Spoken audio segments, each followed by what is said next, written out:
जगदम्बा के श्री अंगों की कांति उदय काल के सहस्त्रों सूर्यों के समान है। वे लाल रंग की रेशमी साड़ी पहने हुए हैं। उनके गले में मुंडमाला शोभा पा रही है। दोनों स्तनों पर रक्त चंदन का लेप लगा है। वे अपने कर कमलों में जय मालिका विद्या और उभय तथा बर नामक मुद्राएं धारण किए हुए हैं। तीनों नेत्रों से सुशोभित मुखारविंद की बड़ी शोभा हो रही है।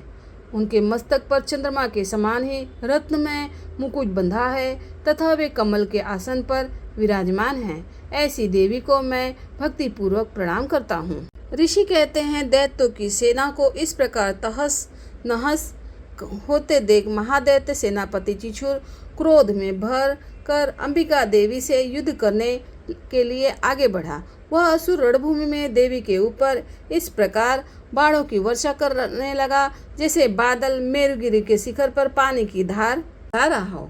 तब देवी ने अपने बाणों से उनके बाण समूह को अनायास ही काटकर उसके घोड़ों और सारथी को भी मार डाला। साथ ही उसके धनुष तथा अत्यंत ऊंची ध्वजा को भी तत्काल काट गिराया। धनुष के कट जाने पर उसके अंगों को अपने बाणों से बीत डाला। धनुष, रथ, घोड़े और सारथी के नष्ट हो जाने पर वह असुर ढाल और तलवार लेकर देवी की ओर दौड़ा। उसने तीखी धार वाली तलवार से सिंह के मस्तक पर चोट करके देवी की बाईं भुजा में बड़े वेग से प्रहार किया।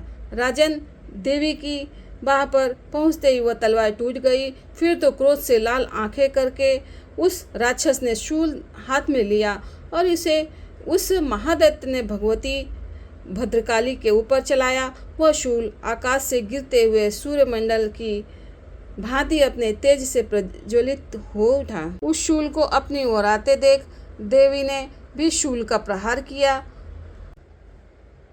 उससे राक्षस के शूल के सैकड़ों टुकड़े हो गए। साथ ही महादैत्य चिछुर की भी धज्जियां उड़ गई। वह प्राणों से हाथ धो बैठा। महिषासुर के सेनापति उस महापराक्रमी चिछुर के मारे जाने पर देवताओं को पीड़ा देने वाला चामर हाथी पर चढ़कर आया। उसने भी देवी के ऊपर शक्ति का प्रहार किया, किंतु जगदम्बा ने उसे अपने हुंकार से ही आहत एवं निष्प्रभ करके तत्काल पृथ्वी पर गिरा दिया। शक्ति टूटकर गिरी हुई देख चामर को बड़ा क्रोध हुआ। अब उसने शूल चलाया, किंतु देवी ने उसे भी अपने बाणों द्वारा काट डाला। इतने में ही देवी का सिंह उछलकर हाथी के मस्तक पर चढ़ बैठा और उस दैत्य के साथ खूब जोर लगाकर बाहु युद्ध करने लगा। वे दोनों लड़ते लड़ते हाथी से पृथ्वी पर आ गए और अत्यंत क्रोध में भरकर एक दूसरे पर बड़े भयंकर प्रहार करते हुए लड़ने लगे। तदनंतर सिंह बड़े वेग से आकाश की ओर उछला और उधर से गिरते समय उसने पंजों की मार से चामर का सिर धड़ से अलग कर दिया। इसी प्रकार उदग्र भी शिला और वृक्ष आदि की मार खाकर रणभूमि में देवी के हाथ से मारा गया तथा कराल भी दांतों, मुक्कों और थप्पड़ों की चोट से धराशायी हो गया। क्रोध में भरी हुई देवी ने गदा की चोट से उद्धत का कचुम्बर निकाल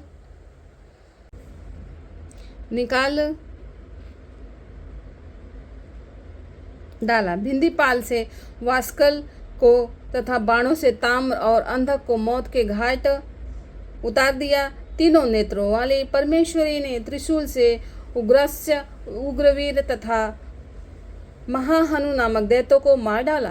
तलवार की चोट से विडाल के मस्तक को धड़ से काट गिराया। दुर्धर और दुर्मुख इन दोनों को भी अपने बाणों से यमलोक भेज दिया। इस प्रकार अपनी सेना का संहार होता देख महिषासुर ने भैंसे का रूप धारण करके देवी के गणों को त्रास देना आरंभ किया। किन्हीं को तुथुनों से मारकर, किन्हीं के ऊपर खुरों का प्रहार करके, किन्हीं को पूंछ से चोट पहुंचाकर कुछ को सींगों से विदीर्ण करके, कुछ गणों को वेग से, किन्हीं को सिंहनाद से, कुछ को चक्कर देकर और कितनों को निश्वास वायु के झोंके से धराशायी कर दिया। इस प्रकार गणों की सेना को गिराकर वह असुर महादेवी के सिंह को मारने के लिए झपटा। इससे जगदम्बा को बड़ा क्रोध हुआ। उधर महापराक्रमी महिषासुर भी क्रोध में भरकर धरती को खुरों से खोदने लगा तथा अपने सींगों से ऊंचे ऊंचे पर्वतों को उठाकर फेंकने और गरजने लगा। उसके वेग से चक्कर देने के कारण पृथ्वी क्षुब्ध होकर फटने लगी। उसकी पूंछ से टकराकर समुद्र सब ओर से धरती को डुबोने लगा। हिलते हुए सींगों के आघात से विदीर्ण होकर बादलों के टुकड़े टुकड़े हो गए। उसके श्वास की प्रचंड वायु के वेग से उड़े हुए सैकड़ों पर्वत आकाश से गिरने लगे। इस प्रकार क्रोध में भरे हुए उस महादैत्य को अपनी ओर आते देख चंडिका ने उसका वध करने के लिए महान क्रोध किया। उन्होंने पास फेंककर उस महान असुर को बांध लिया। उस महासंग्राम में बध जाने पर उससे भैंसे का रूप त्याग दिया और तत्काल सिंह के रूप में वह प्रकट हो गया। उस अवस्था में जगदम्बा ज्यों उसका मस्तक काटने के लिए उद्यत हुई, त्यों ही वह खड्गधारी पुरुष के रूप में दिखाई देने लगा।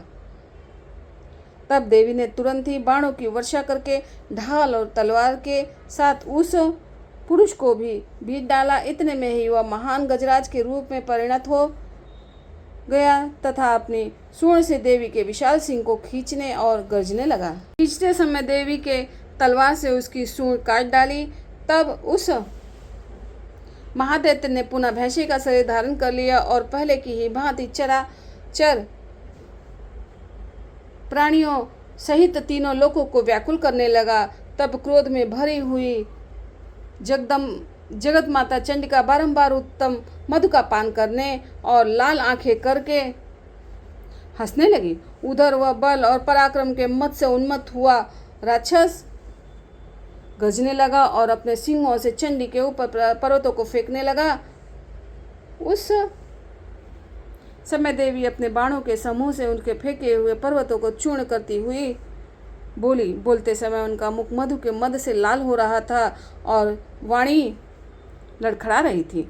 देवी ने कहा, ओ मूढ़, मैं जब तक मधु पीती